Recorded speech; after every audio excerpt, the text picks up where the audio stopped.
Coconut ice cream. Hi friends, I'm Bhagya. Welcome to our channel. అందరు ఎలా ఉన్నారు, ఏం చేస్తున్నారు? నేనైతే చాలా బాగున్నాను.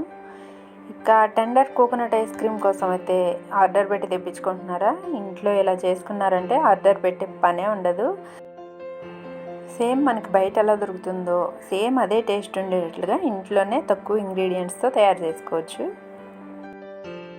మరి ఇంకెందుకు లేటు, అది ఎలా తయారు చేయాలో చూద్దాం పదండి.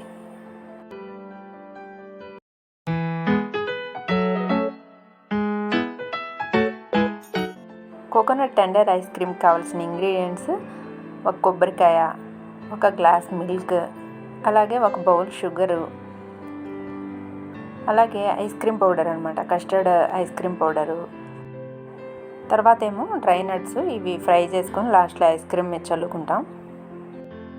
ఇవేమో సోక్ చేసి ఉంచిన బాదం. సోక్ చేసి ఉంచడం అంటే ఒక 6-7 అవర్స్ మినిమం సోక్ చేసి ఉంచాలి. ఆ తొక్క చూడండి, ఇలా అంటేనే వచ్చేస్తుంది. ఇది ఇందులో ఒక పావు వంతు వాడతామంతే, అన్నీ వాడం. ఫస్ట్ అయితే ఒక గ్లాస్ మిల్క్ గిన్నెలో పోసుకొని గ్యాస్ మీద పెట్టుకోవాలి. దీనికి ఎక్కువ పాలు కూడా పట్టవు, ఒక గ్లాస్ పాలు తీసుకున్నాము అంతే. మనం వాడే కొబ్బరిలోనే బాదంలోనే చాలా మిల్క్ ఉంటాయి కదా, మీకు తెలిసిన విషయమే, అందుకని స్మూత్గా వస్తుంది ఐస్ క్రీమ్. ఇక అలాగే 2 స్పూన్ల కస్టర్డ్ ఐస్ క్రీమ్ పౌడర్ని బౌల్లోకి తీసుకొని ఆ వేడి పాలు అనేవి ఇందులో కలిపి ఉండలు లేకుండా కలుపుకొని ఆ పాలల్లో మిక్స్ చేసుకోవాలి. ఇలా మిక్స్ చేసుకొని ఉంచుకున్న ఐస్ క్రీమ్ పౌడర్ని ఇప్పుడు కాగే పాలల్లో వేసుకొని ఉండలు కట్టకుండా తిప్పుకుంటూ ఉండాలి. తర్వాత మనం తీసుకున్న బౌల్ షుగర్ ఇందులో కలుపుకోవాలి. నేను ఇక్కడ బ్రౌన్ షుగర్ వాడాను, ఏ షుగర్ అయినా వాడుకోవచ్చు. ఇక్కడ నేను వైట్ షుగర్ వేయకుండా బ్రౌన్ షుగర్ వేసేసరికి ఏమో కానీ కస్టర్డ్ పౌడర్ కలర్ అనేది చేంజ్ అయిపోయింది. చూడండి, కొంచెం బ్రౌనిష్గా వచ్చింది లిక్విడ్ అనేది. ఇక కొబ్బరికాయ ఒకటైతే అవసరం అని చెప్పాను కదా, దాని నుంచి కొబ్బరిని అయితే తీసి ఇలా ముక్కలు చిన్న చిన్న ముక్కలుగా కోసి పెట్టుకోవాలి. దీన్ని మిక్సీ జార్లో వేసి మెత్తగా మిక్సీ పట్టుకోవాలన్నమాట, చిన్న ముక్క అనేది కూడా మిగలకుండా.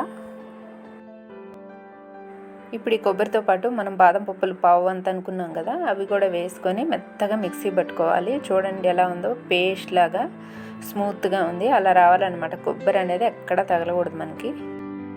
తర్వాత ఈ కొబ్బరిలోనే కస్టర్డ్ మిల్క్ని కలుపుకొని మళ్ళీ ఒకసారి మిక్సీ పట్టుకోవాలన్నమాట, బాగా స్మూత్గా వచ్చేటట్టు.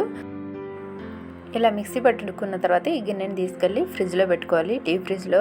మొత్తం ఈ లిక్విడ్ అంతా కూల్ అయ్యాక మళ్ళీ ఒక్కసారి మిక్సీ జార్లో పోసుకొని మళ్ళీ ఒకసారి మిక్సీ పట్టుకోవాలన్నమాట. అప్పుడు మనకి ఐస్ క్రీమ్ అనేది చాలా స్మూత్గా వస్తుంది. ఇప్పుడు ఈ ఐస్ క్రీమ్ మిక్స్ని నేనైతే ఇక్కడ కొబ్బరి చిప్పల్లో బాగుంటుంది చూడడానికి అన్నట్లుగా కొబ్బరి చిప్పలు ఉన్నాయి ఇంట్లో, వాటిల్లో పోసుకుంటున్నాను. ఇక మీరైతే చిన్న చిన్న గ్లాసుల్లో పోసుకోవచ్చు, లేకపోతే బౌల్స్ ఉంటే ఆ బౌల్స్లో కూడా పోసుకోవచ్చు, లేకపోతే ఒకేసారి ఒక పెద్ద బౌల్లో కూడా పోసుకొని ఉంచుకోవచ్చు. కొబ్బరి చిప్పలో పోసేటప్పుడు అవి ఆగట్లేదన్నమాట, అందుకని ఒక కొబ్బరి చిప్పని అలా బోర్లించి ఉంచి మిగతా వాటిల్లో మిక్స్ అనేది పోసుకున్నాను. ఇక తర్వాత అయితే డ్రై నట్స్ తీసుకోవాలి. డ్రై నట్స్ మనకి ఏది అవైలబుల్గా ఉంటే అవి వేసుకోవచ్చు. నేనైతే ఇక్కడ బాదం, జీడిపప్పు, అలాగే పంకిన్ సీడ్స్ ఫ్రై చేసుకొని పెట్టుకొని ఉంచుకున్నాను. తర్వాత అవి ఐస్ క్రీమ్ మీద అలా చల్లుకోవాలన్నమాట. ఇంకా 4-5 అవర్స్ డీప్ ఫ్రిడ్జ్లో ఉంచామంటే మనకి టెండర్ కోకోనట్ ఐస్ క్రీమ్ తయారైపోతుంది. ఇక ఇవి తీసుకెళ్ళి డీప్ ఫ్రిడ్జ్లో పెట్టుకోవడమే. ఇక మిగిలిన ఐస్ క్రీమ్ మిక్స్ని కూడా నేను ఇలా ఒక గ్లాస్లో పోసుకొని డీప్ ఫ్రిడ్జ్లో పెట్టేశాను. ఇక ఇందులో అయితే మనం ఇంట్లో ఉన్న ఇంగ్రీడియంట్స్తోనే తయారు చేసుకున్నాం కదా, ఒక్క కస్టర్డ్ పౌడర్ తప్ప. ఇక చాలా సింపుల్గా అయిపోతుంది అనమాట ఈ ఐస్ క్రీమ్ అనేది, చాలా టేస్టీగా కూడా ఉంటుంది. ఇక ఈ ఐస్ క్రీమ్లు అయితే మనం ఎక్స్ట్రాగా మిల్క్ మైడ్ కానీ లేకపోతే ఇంకేమైనా క్రీములు కానీ ఏమీ వాడలేదు కదా, అయినా కానీ చాలా క్రీమీగా వచ్చింది ఐస్ క్రీమ్ అనేది, చాలా బాగుంది. మనకు బయట ఎలా దొరుకుతుందో సేమ్ అలాగే అదే టేస్ట్తో ఉందన్నమాట. మీరు కూడా ఇంట్లో కంపల్సరీగా ట్రై చేయండి. ఇదిగోండి, ఫ్రిడ్జ్లోంచి తీసిన తర్వాత అయితే ఐస్ క్రీమ్ ఇలా ఉంది. డీప్ ఫ్రిడ్జ్ నుంచి తీసిన తర్వాత అయితే ఒక 5 నిమిషాలు అలా వదిలేయాలి, అన్నిటిని వదిలేస్తే అప్పుడు ఐస్ క్రీమ్ అనేది గిన్నెని పట్టు ఉంటుంది కదా, అది లూజ్గా వదులుతుందనమాట, క్రీమ్ అనేది కరిగి. ఇదిగోండి చూడండి, గ్లాస్లో అయితే అంచులమ్మటది క్రీమ్ కరిగి ఎలా ఉందో, చాలా క్రీమీ స్ట్రక్చర్తో ఎంత బాగుందో. చాకుతో అలా కోసేటప్పుడు కూడా చాలా స్మూత్గా కట్ అయిందనమాట. ఇక ఇక ఈ కోకోనట్ ఐస్ క్రీమ్ ఇంత స్మూత్గా రావడానికి అయితే మీరు కొంచెం లేత కొబ్బరికాయనైతే తీసుకోవాలి. ముదురుగా ఉన్న కొబ్బరి అయితే అస్సలు పనికిరాదు. ఇక కొబ్బరి బొండంలో కొబ్బరి అయితే ఇంకా చెప్పనక్కర్లో చాలా బాగుంటుంది. లేకపోతేనే ఇలా లేతగా ఉంటాయి కదా, అప్పుడప్పుడే కొబ్బరికాయలు ముదరకుండా అలాంటివి తీసుకోవాలన్నమాట. ఇక మిక్సీ పట్టేటప్పుడు కూడా కొబ్బరిని క్రీమ్ లాగా వచ్చేటట్లు పట్టుకోవాలన్నమాట. ఇందాక నేను చూపించిన విధంగా అప్పుడే చాలా స్మూత్గా వస్తుంది, ఇలా స్మూత్గా ఉంటుంది.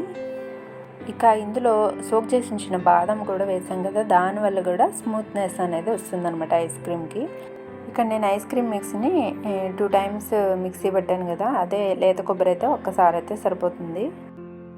ఇక టెండర్ కోకోనట్ ఐస్ క్రీమ్ అయితే చాలా టేస్టీగా క్రీమీగా చాలా బాగుంది. నేనైతే చాలా బాగా ఎంజాయ్ చేశాను. మీరు కూడా ఇంట్లో ట్రై చేయండి, ఎంజాయ్ చేయండి.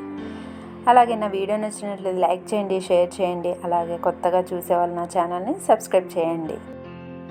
అలాగే వీడియోని స్టార్టింగ్ నుంచి ఎండింగ్ వరకు పూర్తిగా చూడండి. స్కిప్ చేసి చూస్తున్నారు, నేను పెట్టేదే 5 నిమిషాల వీడియో, పూర్తిగా చూడండి.